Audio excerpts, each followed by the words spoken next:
राम कथा। भगवान श्री राम, लक्ष्मण और सीता जी पिता दशरथ जी की आज्ञा पालन करने के लिए वनवास चले। रास्ते में सारे तीर्थ, गंगा, यमुना, गोमती वगैरह में तर्पण किया।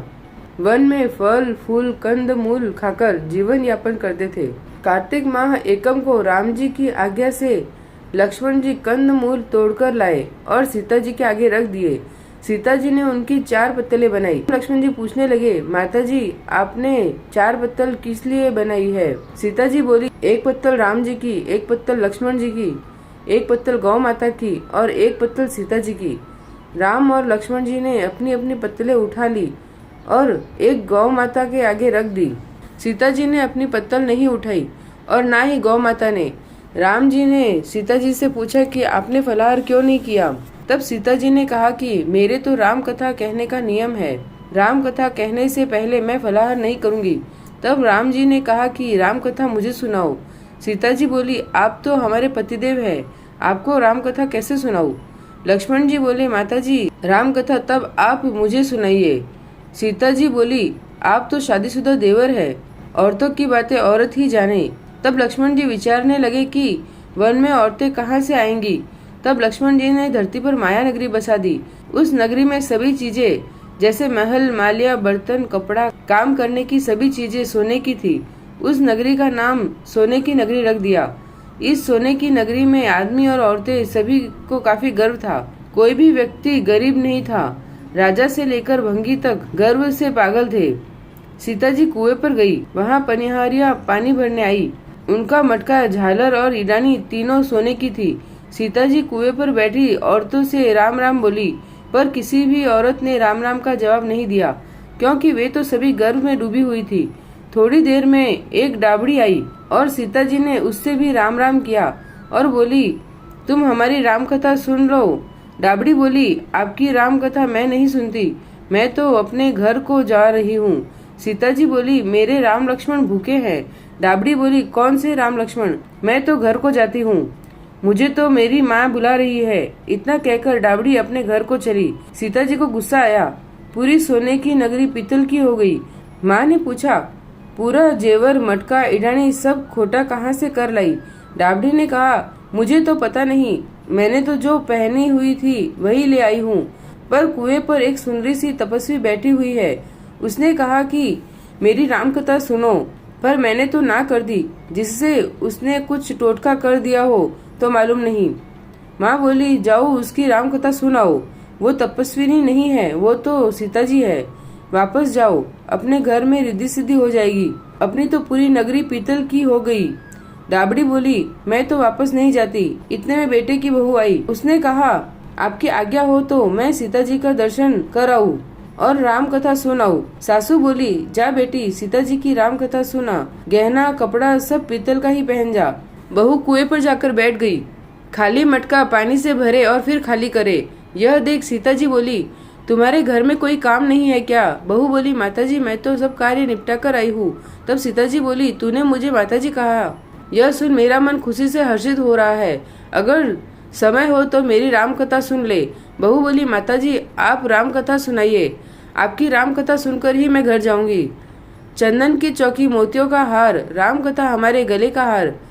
राम ध्याऊ, राम मनाऊ, राम कहे तो परदेश जाऊं। सीता जी ने कहा, तूने मेरी इज्जत रखी, भगवान तेरी इज्जत रखेंगे। हमारी मृत्यु लोक में तूने सहायता की, तेरी भगवान स्वर्ग लोक में सहायता करेगा। सीता जी ने राम कथा सुनानी शुरू की। बहू राम कथा सुनने लगी।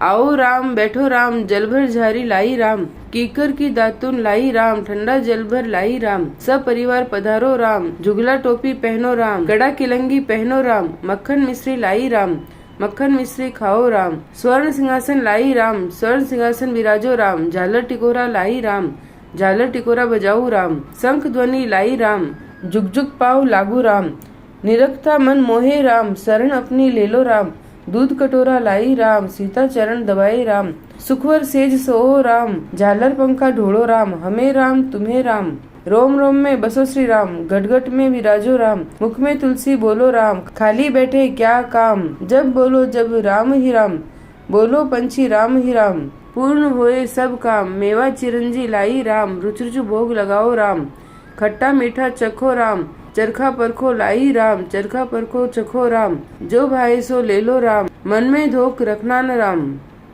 राम कथा पूर्ण हुई जब सीता जी बोली, तुमने हमारी राम कथा सुनी, हमारी सहायता की, तुमने हमारे भूखे राम लक्ष्मण को खाना खिलवाया, भगवान तुमको सातों स्वर्ग का सुख देगा। सीता माता का आशीर्वाद ले बहू अपने घर को जाने लगी। सीता जी ने अपने गले का हार उतार कर बहू को पहना दिया। बहू अपने घर सासू से बोली कि माँ मेरा मटका उतारो। सासू बोली, ए बेटी, हीरा पन्ना का गहना, कपड़ा और मटका, सिर का झालर, इडानी हीरा से झिलमिला रही है, ये सब चीजें तू कहाँ से लाई? राजा जी सुनेंगे तो दंड देंगे। बहू बोली, मैं तो सीता जी से उनकी राम कथा सुनकर आ रही हूँ, उनकी कृपा से ये सभी हुआ है। सास बोली, ठीक है, रोज तुम राम कथा सुन आया करो। बहू रोज सीता जी के पास राम कथा सुनने जाने लगी। सुनते सुनते वर्ष गुजर गया। तब बहू ने कहा, माताजी कहानी का उद्यापन बताओ। माताजी बोली, 7 लड्डू 1 नारियल लेना और फिर उनका 7 भाग करना। 1 भाग मंदिर में चढ़ाना, मंदिर बनाने जितना फल मिलेगा। 1 भाग तालाब में चढ़ाने से तालाब खुदवाने जितना धर्म होगा। 1 भाग भागवत पर चढ़ाने से भागवत सुनने का फल मिलेगा। 1 भाग तुलसी पर चढ़ाने से तुलसी की शादी करने जितना फल मिलेगा। 1 भाग कुंवारी कन्या को देने से कन्यादान करने का फल मिलेगा। 1 भाग ब्राह्मण को देने से ब्राह्मणों को खाना खिलाने जितना फल मिलेगा। 1 भाग सूर्य भगवान को चढ़ाने से 33 करोड़ देवी देवताओं को भोग लगाने जितना फल मिलेगा। बहू जल्दी जल्दी घर आई, 7 लड्डू और 1 नारियल लाई, उसका 7 बराबर भाग किया। 1 भाग मंदिर में, 1 भाग तालाब में, 1 भाग भागवत में, 1 तुलसी में, 1 कन्या को, 1 ब्राह्मण को, 1 सूर्य भगवान को चढ़ाया। सूर्य भगवान से 33 करोड़ देवी देवताओं ने भोग लगा लिया। अब बहू फिर सीता जी के पास आई और बोली कि माताजी, मैंने सबका उद्यापन कर दिया। सीता जी बोली, अच्छा बहू, अब बैठ जाओ। 7 दिनों बाद वैकुंठ धाम से विमान आएगा। 7 दिनों के बाद ही वैकुंठ धाम से विमान रिमझिम करता आया। बहू बोली, सासू जी विमान आया, आप भी चलो। सासू जी बोली, ए बहू, मैं अकेली कैसे जाऊँ? अपने ससुर जी को ले लो, माता पिता को ले लो, भाई बंधु कुटुम्ब कबीले को ले लो, अड़ोसी पड़ोसी को ले लो। बहू ने सबको विमान में बिठा लिया। विमान फिर भी खाली रहा। इतने में ननंद आई और बोली, भाभी जी मुझे भी विमान में बिठा लो। माताजी ने देखा विमान में जगह नहीं है। बहू सीता जी से बोली, माताजी हमारी ननंद को भी बिठाओ। सीता जी बोली, आपकी ननंद घमंड से भरी हुई है, हमारा विमान कच्चे धागे से बना हुआ है, यह टूट जाएगा। ननंद बोली, मैं यहाँ अकेली रहूंगी तो सांप बिच्छू खा जाएंगे। भाभी जी बोली, आपकी करनी आप ही भोगो, हम अपनी करनी से सीता माता के साथ जा रहे हैं। इतने में बहू अपने पति के साथ विमान में विराजमान हो गई। यह देख नगर के सभी लोग इकट्ठा हो गए और पूछने लगे, बहू आपने ऐसा कौन सा धर्म कार्य किया जो सीता जी के साथ विमान में वैकुंठ धाम जा रहे हो? आपने रामायण का पाठ किया या गीता जी का पाठ किया या कोई अखंड पुण्य किया जिससे कि स्वर्ग से विमान लेने आया है? बहू बोली, मैंने तो केवल सीता माता जी की राम कथा सुनी है, उसका उद्यापन किया। नगरी के लोग कहने लगे, बहू हमें भी राम कथा सुनाओ। बहू ने सबको राम कथा सुनाई। कथा संपूर्ण होते ही पूरी नगरी सोने की हो गई। बहू बोली, जो कोई राम कथा की 108 पुस्तकें बांटेगा उनको भी उतना ही फल मिलेगा जितना बहू को मिला। सभी नगरवासियों ने राम जी की जय जयकार की। सीता जी ने सबको विमान में बिठा लिया। विमान स्वर्ग के रास्ते चल पड़ा। स्वर्ग के 7 द्वार अपने आप खुल गए। प्रथम द्वार पर नाग देवता सामने आए। 7 द्वार पार करने के बाद विमान स्वर्ग से नीचे उतरा। 33 करोड़ देवी देवता बहू से पूछने लगे कि तुमने ऐसा कौन सा पुण्य कार्य किया जिससे कि स्वर्ग से 7 द्वार पार करके आप हमारे पास आई हो? बहू बोली, मैंने तो सीता माता जी से राम कथा सुनी, उसका उद्यापन किया। 33 करोड़ देवी देवता बोले, हमें भी राम कथा सुनाओ। बहू ने सबको राम कथा सुनाई। बहू ने कहा, राम ध्याऊं, राम मनाऊं, राम कहे तो परदेश जाऊं। सभी देवी देवता सीता माता जी की जय जयकार करने लगे। आप भी सब मिलकर बोलो, जय श्री राम कथा की। आरती प्रभु राम जी की। आरती कीजिए श्री रामचंद्र जी की, दुष्ट दलन सीतापति जी की। पहली आरती श्री वनमाला, काली नागनाथ नंद लाला। दूसरी आरती देवकी नंदन, भक्त वारण कंस निकंदन। तीसरी आरती त्रिभुवन सोहे, रत्न सिंहासन सीता राम जी मोहे। चौथी आरती चहुयुग पूजा, देव निरंजन स्वामी और न दूजा।